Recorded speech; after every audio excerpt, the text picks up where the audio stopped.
Right. Welcome to DWL Talk. So this is where we have conversations, find stories, and get inspired. So it's a beautiful evening here in India, and I hope it's a good morning for you there at New York.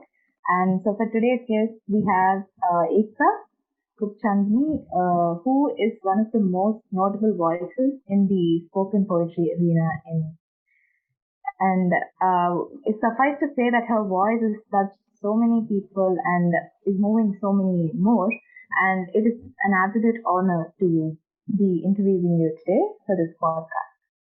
Thank you so much for having me. I'm very excited to be here. And it's raining here, so it's not Mm-hmm. too bright. It's getting duller by the moment, but I'm Okay. coming to a conversation to light things up for me. Yes. Yeah, I think it's a really good weather setting for a poet or a writer, staying outside, good conversation, and you have a mug of coffee with you. I'm So, happy to try. oh, okay, chai. So that's amazing setting. Yeah. Yeah, and I must mention straight off the bat that you look vibrant with your hair and bright smile. So I thought I might start my first question with that. Right. So as with your aesthetic, you have a very good signature to yourself, and I feel that's reflected nicely in your poems and all your writing. You have a very strong voice and intent, and I feel to have a strong voice today requires bravery. So how did you evolve into being someone with a strong voice? Mm. Um, I would say that everyone has a strong voice, but like I'm no special person with a strong voice. Probably everyone has it, but I feel like the way it comes out is different. With poetry, at least, like I've been working on my poems in a manner of crafting better since more than 5 years now, which is what has helped to kind of enhance it. It's such a weird question with voice because one of my students in my poetry plant project workshop, she's telling me that I just want to find my voice, like I want to work on this and I want to find my voice. And I was like, you already have a voice, so it's not it's not about finding a voice and it's not about like having a stronger voice than you did. But I think it's more about how honest you can be to yourself, how honest you can be on the page, and how transparent you can you can probably be without saying too much. Yeah, it's been a journey to kind of get to where I am. But yeah, that's what I would say about the strong voice. But thank you for that. Yes, I feel honesty itself is a very hard part, and it takes a lot of time for a writer or a poet to get there to see what the lies are and what the truth is. Even though I feel we may not end up knowing or separating both, how much ever we try, but that's a lot of a great job on finding a strong voice and yeah, over the 5 years. Following up on that, so how did you start with poetry or writing? Was it accidental or were you born with poetry inside you? Wow. Was I born with poetry inside of me? That would be such a lovely opening to something. Like I'm born with this. But back in school, I used to write a lot on the last bench, and I thought I'm gonna be a singer-songwriter. I wanted to be Avril Lavigne, and I had like a crush in school who played the guitar. So I was like, we're gonna tour the entire world, and that was a dream that I was holding on to. And I soon realized that I'm a very shy person who doesn't sing too well. And I navigated from that to writing. Like, my idea was to write a crime thriller. So I was doing a lot of fiction for the longest time. The first piece that got published was fiction in 2017. And every time I went for a fiction workshop, my mentors used to be like, "This is great, but you have such a poetic voice." So they were like, "Have you tried poetry?"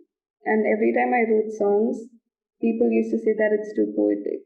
I don't know who, but someone in school had told me that poets are fake writers or they're not real enough. And I was like, wow, I want to be a Wow. real person when I grow up. So I don't want to be a poet. So I kind of neglected the poet in me for the longest time. And then Sarah K and Phil K came on tour, and Mhm. they kind of had this a spoken word workshop with us, and I fell back in love with poetry. And I was like, okay, I'm going to give it a chance. It's like they're real people and they're doing things, and you feel so much when you kind of receive a spoken word performance, just sitting there and like absorbing all of that. And that's when I was like, okay, I'm going to give poetry a shot again, and I started writing poetry seriously enough to like work on your poems, not to like write a draft and call it the best. Not that kind of it. Right. That is that's a very real answer, I must say, because um, as opposed to a general person having the crisis of who am I, what am I to become, I feel a poet has it on many levels because in every poem you're one person, and to bring that all together and believe that you need to take it up for your living, that takes a lot of courage, honestly. And do you still write songs and sing, or do you have any ideas for the tour, world tour you just talked about?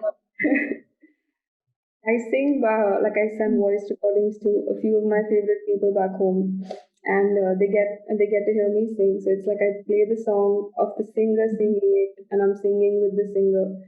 So they just don't hear my voice. So it's like a duet of sorts. Mhm. That's how I sing. I don't write songs. I don't think I ever wrote songs. I was scribbling poems or some scraps of poetry here and there, but I never got to songs. Mhm. So So, do you that's think poetry can ever be songs? Because are they anything different or? I wish I knew, if I knew, I'd probably even try that. But I think a singer-songwriter would be able to tell us more about it. I have no idea about how people write songs, like the rhythm of it, the meter of it. I just know that it's a lovely thing to do, and Mhm. so every time I'm listening to someone sing, and especially if that person's my friend or like I'm just like rooting twice as more for them because I'm like, oh my god, you're living my dream. And Mhm. yeah, it's like firecrackers in my head when I hear someone sing. Yeah, that's absolutely true. We have musicians, tying the entire crowd and audience with their strings. So I really hope you will be able to sing someday, and that would be a pleasure for all of us to watch. I think Yeah. that's such a flop idea. I'll be very honest. I feel like I'm finally doing something and I'm getting slowly better at it. I'm gonna Uh-huh. stick with that. Great, great. So to pick on a point that you mentioned, poetry is often like the road not taken. And how do you stay strong? Like, how do you believe that, yeah, fine, this is my road and I'm going to walk down it no matter what happens? That's a very tough step for every writer to make. So, what do you propose regarding that? I can talk about my journey in this context. I studied art for 5 years, and I love art. I draw a lot. I illustrate, and that was my backup. I was like, if nothing works out, I've done illustration, advertising, calligraphy, typography, graphic designing, and I was like, that's going to be my toolkit, and I'm going to figure it out. So I completed my course. I did a BFA in applied art. And then I joined an ad agency and I started working, and it was very good work.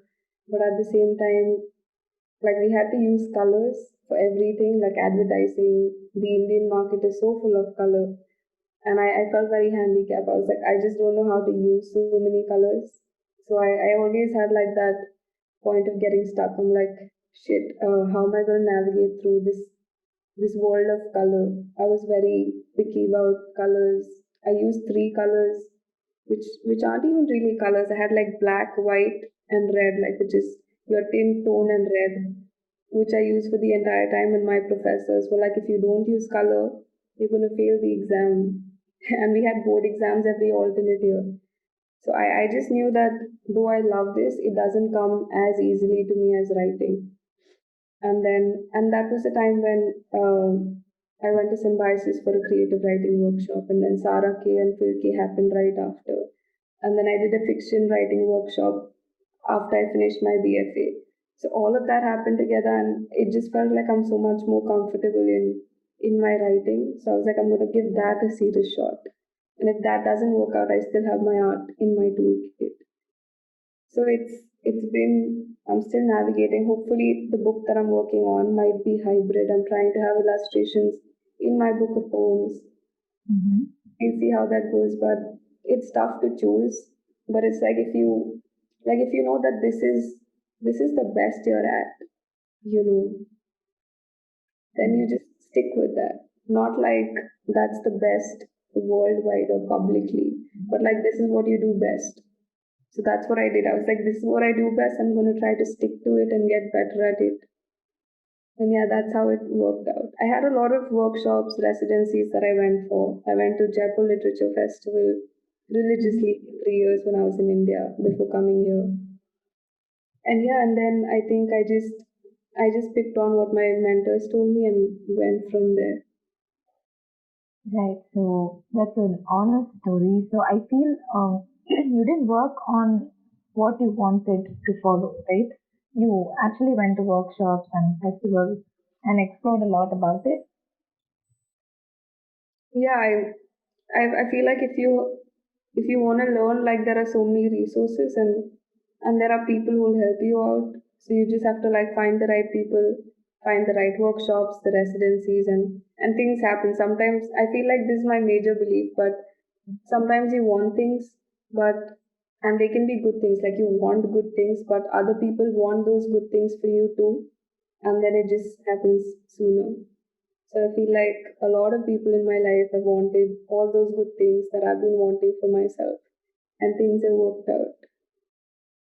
Right, that's very nice to hear. So, and one more thing. So, say for instance, when you go to a workshop or when you go to a festival, how do you make maximum use of it? Because you have some tens of thousands of people going there. So, did you do anything? Do you like speak to people, or how did you go about? Speaking to people, I'm not sure how that goes. Until spoken word happened, I was too much in my shell. But when I went for festivals, I think the first residency I went for the fiction workshop, I barely spoke to two people and my mentors, and I was quiet throughout the workshop. Like I didn't know what was happening. And then we had a session with Arundhati Subramaniam, where she just like walked in. She's wearing this gorgeous sari, and I was imagining like a sun behind her head. There was so much light when she walked in, and she sat folded legs, like a very long, erect spine, and just sitting and just looking at us. She didn't say anything for a few minutes, and I just started crying. And I think that experience was very different. Like at the time, I was just getting back to writing, and I had no idea what all that information is doing to me, because when you do, like, that was my first residency after Symbiosis was still a lot of fun. You had people, you were living with everyone, and it was all of like, there was drinking, there was all of that, as compared to this residency when we were in a pocket in Pondicherry and people were talking serious stuff. I was like, wow, I have no idea about this world, and I don't know how I decided to, get into writing. But that was the moment I felt like I knew nothing. I'm on like zero, and I Mhm. felt like zero is a good space to start looking back. But at the time, I didn't know. That was just information, and I was soaking it all in. I didn't even talk to people. I emailed them after a while. But yeah, it was just absorbing what the energy gave me. And weirdly enough, my first fiction story got published right after the workshop, and I didn't believe it. And I was like, okay. And it happened in New York, so my first publication was the New York publication, and I had no idea that they're from New York. I just knew that they're, this small lit magazine. But I think I have forgotten your question. I just That is think, an amazing answer, to be honest. You narrate stories so beautifully, and I was taken when you said there was a fun behind her head. I was like, wow, She's one of yeah. my most favorite writers and people Mm-hmm. I look up to. So yeah, she's pretty close to my heart. I feel like when you are close to things that you love, then you are destined to go on the right path, no matter like what you do or what you put effort or not. So it's I thought actually about her and I forgot your question. I was just like, the image of Arundhati was so strong. I was like, I don't know what anything else was in that moment. it still has a hold on you, uh, an aura, right? I think so. I wrote to her like just 2 days back. So yes, she's Mm-hmm. been on my mind. Yes, that's actually great. So, has she written any books that like you would suggest or the readers and the community to check out? Um, I really like When God is a Traveler. Mm-hmm. Uh, it offered a lot, and I'm still reading Love Without a Story, which is Mm-hmm. the newest book. But like she's done like a variety of things. So I don't know. I feel like it's so much more on the taste and preference. Mm-hmm. But I definitely like her work is very spiritual and there's a lot of wisdom and it's enlightening and you have to take time with it. That's what I think. Like that's what I think of her work. Like I want to sit with it. I want to Mm-hmm. feel it. And just it's not about ever finishing a book written by her, but it's more about like feeling every page of her book. Like she's that writer for me.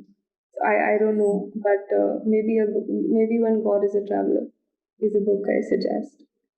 Okay. So I feel when you talk about her, you go and sit in a temple just to bask in the divinity of all of it. So it's actually great. Um, so like for instance, let's say so you just talked about getting inspired, just looking at her and finding something so powerful that moved you. Is there any other way that you get inspired on a daily basis? On a daily basis. I have two plants of mine here in the background. One of them is Gulabo and the other one's Kit Kat. This for now has been my inspiration to get up. Uh, I want to get up and say good morning to my plants. So Mm-hmm. that's and I've not been a very good plant parent in the past, so I'm making more effort this time. So yeah, it's one thing that inspires me at least to get out of bed is to say good morning to my plants and another thing that keeps me, I don't think that I'm not constantly inspired. Sometimes it's talking to a friend back home who's actually a lot into film. And yeah, we have conversations which go from like personal to intellectual, then political, and then there's some grace in the conversation and we just laugh it out. Then it's humor. So I don't know, sometimes just being around people can make you feel that way. And I'm reading this book called Sea and Fog, and that is something that's been super inspirational for the kind of work that I'm writing with my book. What else inspires me? Yesterday was full moon, so that was another thing, and I was walking by the waterfront and like Mm-hmm. the river moved differently with the full moon there. Like it was I don't know, it was just something else. And yeah, I've just been thinking about that. So I feel like I'm connected to nature, and then I have people and I have books around that inspire me. But there's no right answer. Like there's no one answer. Yeah, I could go on and give you like snippets of my day, but I don't think that's gonna be very helpful.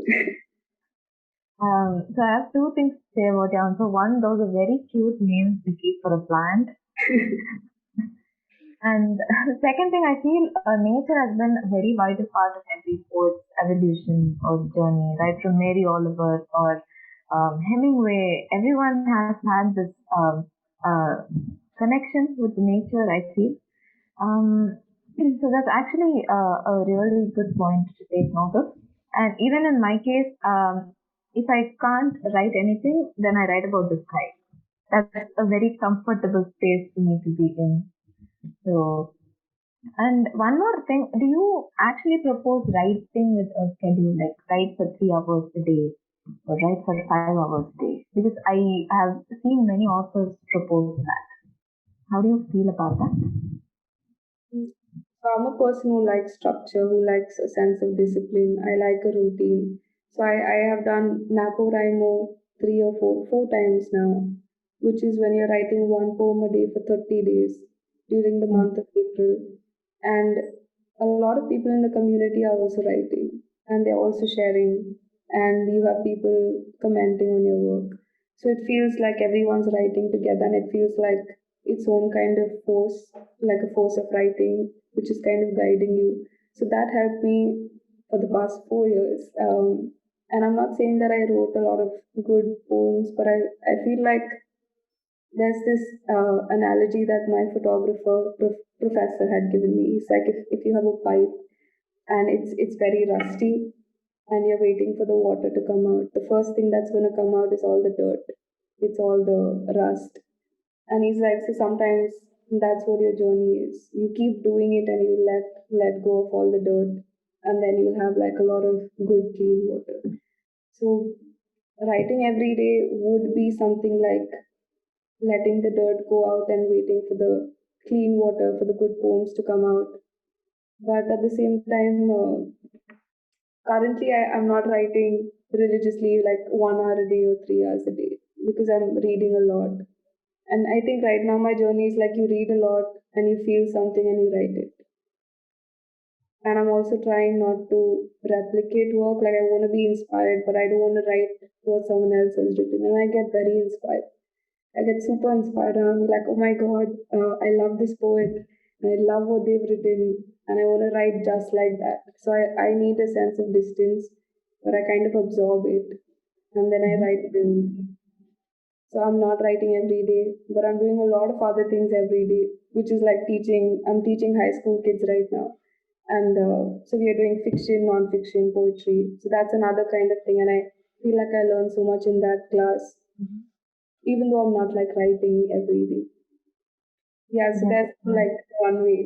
It's just like a multiple things. It's trial and error throughout lifetime, and something works out. Right. So I feel writing is not just sitting on the desk and putting pen to paper. It's all the things that you experience. Even if you walk, you're getting inspired to write. That I really loved your pipeline analogy, and I'm gonna probably be sharing it with all of my friends right now. It's really amazing. That's my professor from college, Vinod sir. So, yeah, you could talk about him. Great. So as you spoke about poetry, I often feel poetry is another realm, right? Like, if the world is moving, the world is always moving faster than poetry. So, like, how do you manage to balance this? Like, if you have a party to hit and then a poem to write, um, how do you balance both the worlds? I mean, I have this great problem where I'm not able to balance. One is extremely slow and peaceful. The other is extremely loud and just going about 1,000 miles an hour. So, how do you go about that? I'm not very big on parties, so it comes slightly easier to me. I think if I have something very loud in the house, I might find ways to get rid of it. Like that's the kind of person I am. But I do love dancing, so which is another thing. When you say that poetry is something slow and meditative, I feel like I'm on that page with poetry where you just sit with it. It's like taking a slow bath or like sitting in a bathtub or something. And you just, you're sitting in the bathtub and the bathtub's empty. So you have to wait till the water is full, till till the brim or whatever. And then you put your, I don't know, bath salt or like shampoo, shower gel, whatever. And you just wait for the whole thing to soak in. So I feel like poetry can be like that, where you're just sitting and then you wait for like a flow of emotions or like a flood of emotions. And I think I like that slowness because I feel like now I'm thinking about cooking. But anyway, so it's like when you're cooking on low flame, you can get the right texture and like the right like the right taste. Like the spices will kind of blend in with what you're cooking on a low flame. Like if you cook it too fast, it's food, but it might not taste that amazing. Yeah. So I feel like slowness has its own charm, and I think I'm more in tune with this slowness because I practiced Iyengar yoga for 3 to 4 years, where you just have to be with your body, align it, and be slow with it. And I was also learning contemporary dance at the time.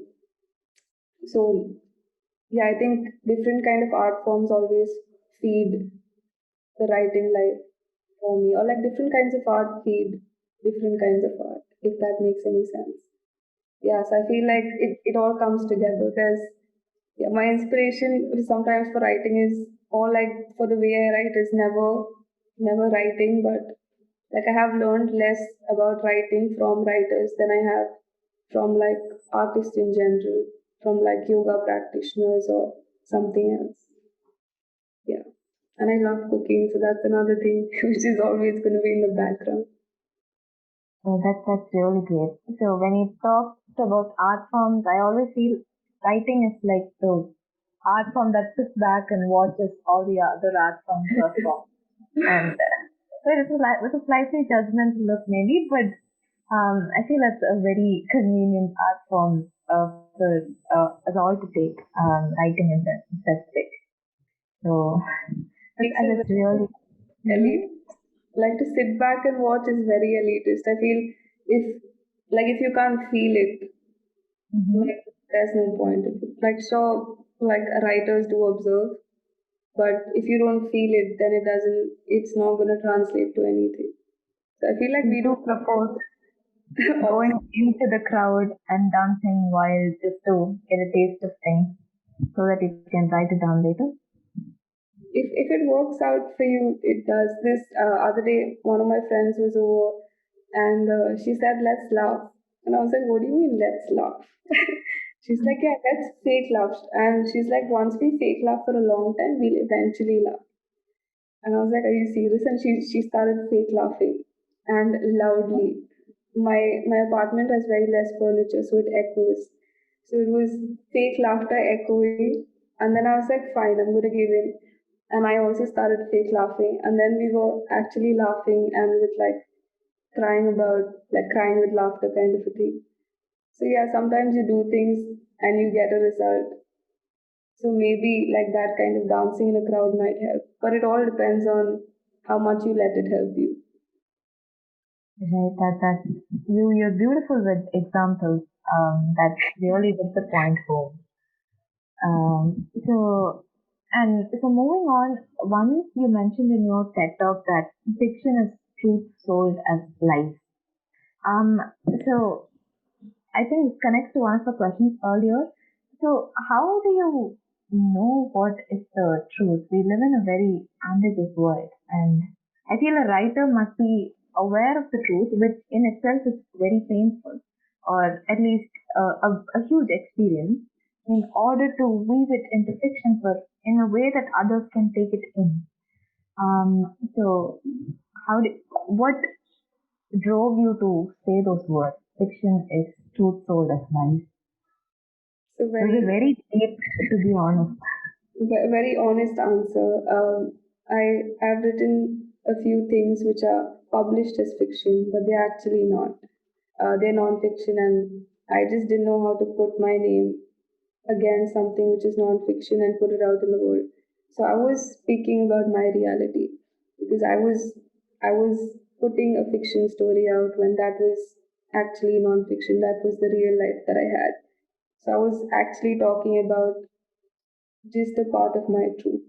It wasn't, I don't know if it's reflective on everyone else, but in the TED talk, like I performed this piece called I Try to Look Like Ma, and it's about prostitution, and it's about a mother selling the child into prostitution.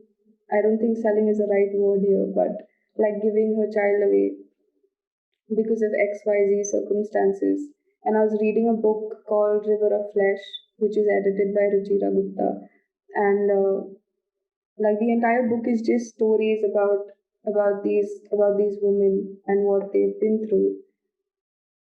And like that book is so true that I spoke about that book about I made one experience out of it in a three-part story, which is a spoken word piece. But I spoke about that experience in a poem. So I know it comes from a very real scenario, but at the same time, that's not exactly what happened. Like it's not journalistic, which is why I spoke about it being the reality, but I'm selling it as fiction. And with poetry, no one questions, is this true? Is this fiction or non-fiction? No one, they're just like, oh, it's a poem. We're gonna just go with it. We're gonna trust the narrator. We're gonna see where this goes, which is kind of liberating because when you publish a story like fiction or non-fiction, like you have to, it's gonna come under that tab. Is it fiction? Is it non-fiction? Is it personal essay? What's happening?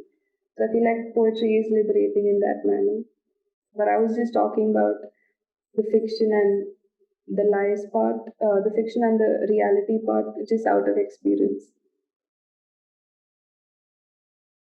Right. So I take that whatever you say, the mark that you leave behind is what matters. And poetry has greater chances of leaving that mark behind as it tells the truth. Um, that's really that's a very hard topic for all of us, I feel. Like on one side of the world, we have our own spaces, our own environment, where in the same world there are people like the ones you talked about, the mother, the child, that are living, and that's a whole lot of truth to take in. And I feel poetry lets us vent it out in a way and tell it out to people, and that's really nice to know. Um, so moving on on the same spoken poetry part, I've seen a lot of people who are brilliant poets, but they just can't perform on the stage. They get frightened and they get shivers. So I feel good poetry should be heard, should have a voice. So is there anything you propose for such people to do? Um, I'm pretty nervous when I go on stage. I am one of those people. I am the person who is going to get all jitters and butterflies and whatnot. The one thing that's helped me is to practice, like to look in the mirror and practice, and also maybe record yourself while you practice. Know if and like know the poem in and out. So when we're practicing, also like maybe know the poem from the second verse and the third verse, and not just from it's like ABCD, right? And then if someone asks you what comes after K, you have to go back to like acha like tanana, and that comes after K. So it's the same with poetry, maybe, at least for me, that if I know the poem like start to end, and if I don't know it midway and out, then it's gonna get tough if I forget on stage, and I have forgotten so many times on stage. So and yeah, so I think it's just practice, but at the same time, like if it's something you really want to do, you're going to figure it out. I don't think spoken word is the only way of expression. It's like I have navigated so much through page poetry because of my MFA program. Like I barely see any spoken word poets in my program. Like everyone's into page poetry, and it's a different kind of world. And though it's New York, and though there are so many gigs happening, like there's like a line between page poets and spoken word poets, and I don't know if it's a good line, but at least here I see there is some kind of distinction. And I wish like I'm someone who wants to have like the flow of water everywhere. So it's like you don't kind of contain it, like you don't put a vessel and say that, oh, this is spoken word, oh, this is poetry. I would just say that it's poetry, and then you navigate through what is. I Yeah, feel that's nice. I take your questions and I go somewhere else altogether. But No, yeah, it's at the end of it, I totally have forgotten fascinating. what the question was.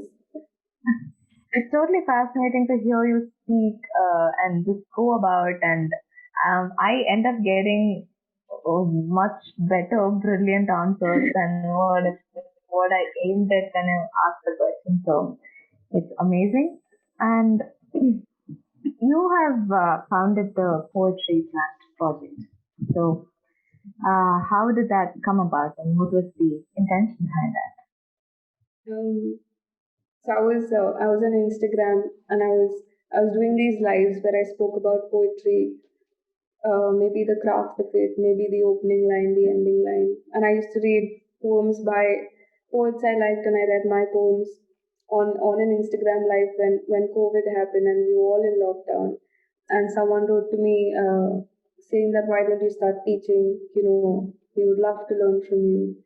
And I was teacher training at my MFA program in the last semester, so I'd already done a teaching of writing course, and I was going to start teaching, and I was also in teacher training for teaching high school kids.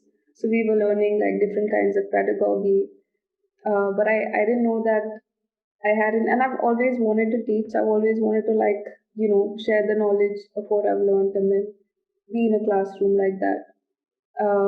So when someone said that, I put it out on Instagram and I asked them like, would if I start teaching, would anyone sign up for a class? And then I got a lot of yeses, and I was like, wow, I didn't expect that. So then I took some time off. I designed a syllabus, thought about what days would work, and what would the structure. I love planning. I love planning to another level. Sometimes I am planning the number of minutes I should be drinking my coffee for. Like that's Wow. how crazy I go with planning.